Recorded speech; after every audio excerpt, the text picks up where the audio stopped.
દેવભૂમિ દ્વારકાના જામખંભાળિયાની જાણીતી પશુ સેવા સંસ્થાની એમ્બ્યુલન્સમાં ચકલીએ માળો બનાવ્યો છે ત્યારે એનિમલ કેર સંસ્થા સતત પશુ પક્ષીઓ માટે જીવદયાનું કામ કરી રહી છે। ચેરિટેબલ ટ્રસ્ટની એમ્બ્યુલન્સમાં બોનેટની અંદર છેલ્લા ઘણા દિવસોથી કાળી ચકલીએ ઈંડા મૂક્યા છે ત્યારે સંસ્થાના સભ્યો દ્વારા ઈંડાની ખાસ દેખભાળ રાખવામાં આવી રહી છે।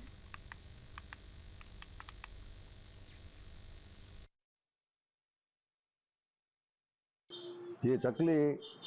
નવઘણના ભાલેજી વરવડી માતાજીની બેઠી હતી તો ગૌ સેવા કરતા જામખંભાળિયાની એનિમલ કેર ચેરિટેબલ ટ્રસ્ટની એમ્બ્યુલન્સમાં આગળ બોનેટની અંદર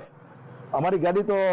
રાત્રે અને દિવસે સતત ચાલુ જ રહે છે ગૌવંશની સેવા માટે, પણ હજી સુધીમાં કાંઈ ઈંડાને કોઈ પણ વસ્તુ નથી ને નિયમિત 2 ટાઈમ ચકલી આવી અને એને ઈંડાની સાર સંભાળ રાખે છે અને અમારી ગાડીને એનિમલ કેર ચેરિટેબલ ટ્રસ્ટની ગાડીની અંદર બોનેટની અંદર એનો માળો કર્યો છે કે અમારા અહોભાગ્ય છે કે માતાજી અમને આ આશીર્વાદ એક સ્વરૂપ માનીએ છીએ કે અમને એને ખબર જ છે કે એનિમલ કેર ચેરિટેબલ ટ્રસ્ટની ગાડીમાં જશો તો અમે સુરક્ષિત છે।